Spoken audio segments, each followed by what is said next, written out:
The United States stock market is currently closed, and as of the final bell on July 7, 2026, Navitas Semiconductor Corporation, trading under the ticker symbol NVTS on the Nasdaq exchange, closed at exactly $13.99 per share, marking a significant intraday decline of 8.14% on the day. While the headline figures paint a picture of a steep sell-off, the real structural drama occurred under the surface during the late June index reconstitution, when the company was quietly removed from multiple Russell indexes and growth benchmarks, triggering a massive institutional migration that most casual retail investors using a basic individual brokerage completely missed. This institutional shuffling forced massive exchange-traded funds to shed millions of shares simultaneously, overwhelming the standard daily trading volume and depressing the equity price despite the company recently showing off its hardware at major tech events.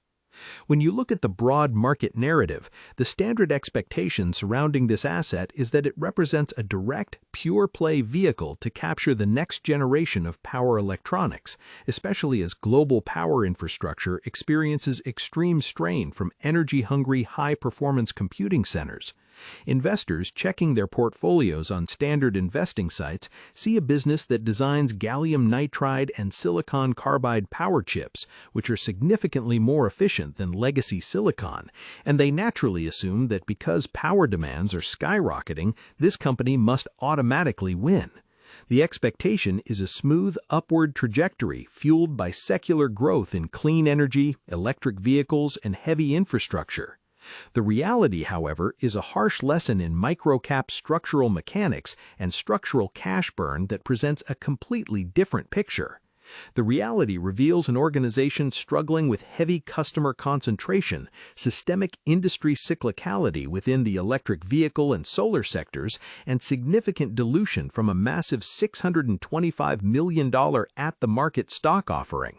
While retail traders on platforms like Robinhood stock trading are focused entirely on theoretical future design wins, institutional desks at large institutions like Fidelity Investments are looking at the immediate liquidity constraints and the structural impact of being dropped from major market indexes, which drastically reduces the passive fund flows that typically support these smaller public equities. Let us trace the recent trading volume and price action to see exactly how this conflict between market narrative and financial reality is playing out on the tape. Over the past month, the equity has experienced brutal downside pressure, sliding from highs near $26 down to the current $13 handle. This 42% drop did not happen in a vacuum. It was marked by distinct days of elevated trading volume, where block trades consistently executed at the lower end of the daily range, a classic signature of institutional liquidation. When a small-cap hardware provider loses its spot in growth indexes, passive index funds are legally mandated to sell their positions regardless of the underlying fundamentals, creating a localized supply shock. If you open your favorite mobile setup, whether it is the Fidelity mobile app or the Robinhood app, and look at the technical layout, you'll notice the stock sliced through its 50-day and 200-day moving averages with ease, turning previous technical support levels into heavy overhead resistance. This technical damage has severely altered how retail participants approach self-investing in this particular asset class. For a long time, the stock was a favorite among active traders who look for high-beta semiconductor names to pair alongside major portfolio staples like NVIDIA stock or Tesla stock.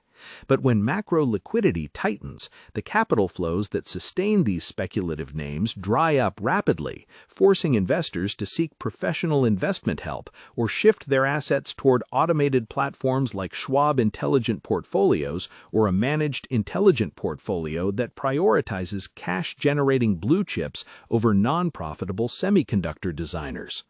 The recent trading data shows that while retail buying via individual brokerage accounts saw a minor tick upward as traders attempted to buy the dip, institutional ownership data tells a story of cautious retreat, with several mid-sized mutual funds trimming their exposure to mitigate risk ahead of the upcoming second quarter financial results scheduled for late July.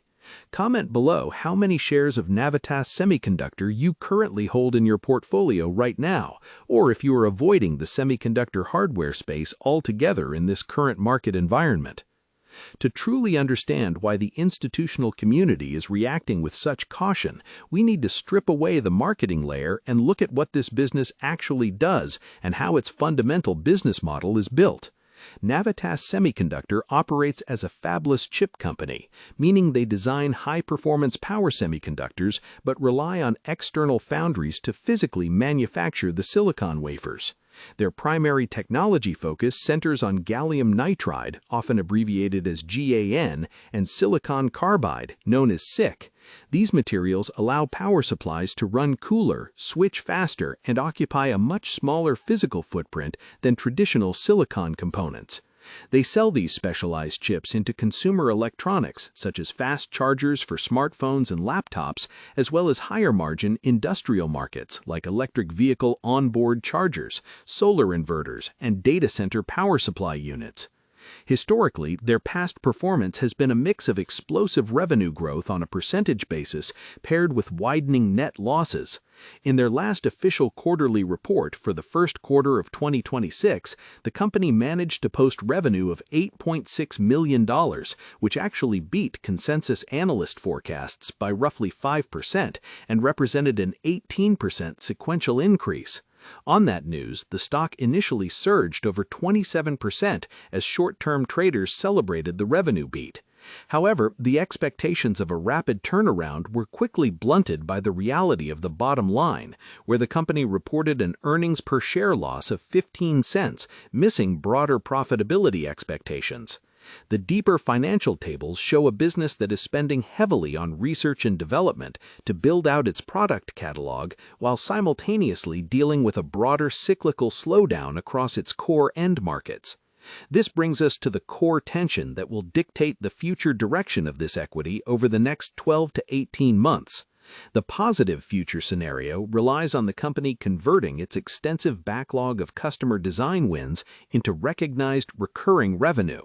The main catalyst that bullish analysts point to is the company's recent high-profile collaboration with major technology ecosystems, including displaying their specialized 800-volt power delivery boards at major hardware showcases.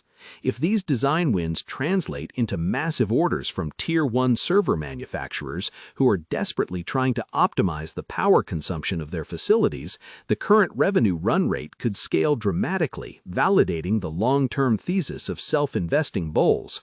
In that upside scenario, online investing platforms could see a rapid reversal of sentiment as the company moves closer to breaking even on an operational basis. Conversely, the downside risks are substantial and tied directly to the realities of a capital-intensive hardware business model. Because the company is non-profitable and burning cash to fund its operational expansion, it remains highly vulnerable to prolonged downturns in the electric vehicle and industrial power sectors. If global automobile manufacturers continue to scale back their production targets or delay new model rollouts, the anticipated demand for silicon carbide chips will fail to materialize in the near term, leaving Navitas with high fixed costs and a slower path to profitability. Furthermore, because they operate in a highly competitive market with well-capitalized giants like Infineon, onsemi, and ST Microelectronics, they lack the massive pricing power enjoyed by large-cap semiconductor leaders. If a price war erupts in the power chip space, smaller players will see their gross margins compressed significantly, forcing them to seek further dilutive capital raises or debt restructuring. When we evaluate the broader landscape of modern online investment, the way an individual manages their individual brokerage account often comes down to balancing high-risk assets against reliable core holdings. Investors might hold stable assets like Apple stock or diversified Fidelity ETFs and Fidelity mutual funds to anchor their wealth management strategy, while allocating a small percentage of speculative capital to names like Navitas via specialized Fidelity brokerage options or Interactive Brokers trading setups. But regardless of whether you carry out your transactions on investing sites or through an automated SoFi robo-advisor, the ultimate determinant of your returns will be your ability to differentiate between a compelling corporate narrative and the actual structural realities of the financial statements. To wrap everything up, our deep look into Navitas Semiconductor highlights a stark divide between what the market wants to believe and what the hard data actually shows. The overarching narrative surrounding the stock suggests that its advanced power chip designs position it perfectly to ride the coattails of global infrastructure expansion. But the immediate market reality is characterized by a brutal 42% monthly price drop, a painful exit from key Russell indexes that decimated passive institutional support, and a persistent operational net loss that forces continued dependence on capital markets. While the long-term structural potential of gallium nitride and silicon carbide technology remains a compelling thesis for patient long-term investors, the near-term trading environment is heavily restricted by macroeconomic pressures, sector-wide cyclical pullbacks, and technical